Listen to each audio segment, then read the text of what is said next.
আয়োজনটা ছিল সুভদ্রা, বলরাম এবং জগন্নাথ দেব তার মাসির বাড়িতে বেড়াতে এসেছে, সেই উপলক্ষে আমাদের রথযাত্রা। আপনারা দেখেছেন একটি মহাসমারোহে বিপুল আয়োজনে আমাদের এই বর্ণাঢ্য শোভাযাত্রায় আমরা এই উৎসবটি পালন করছি বরগুনাবাসী।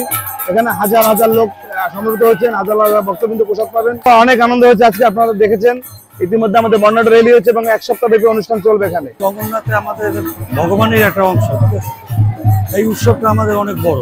প্রত্যেক বছর এইখানে এই উৎসবটা আখড়াবাড়িতে শুরু হয়, এখানে শেষ হয়। শ্রী শ্রী জগন্নাথ দেবের উৎসব বরগুনা সার্বজনীন হিন্দু সনাতনীদের উদ্যোগে এই উৎসব পালিত হয়।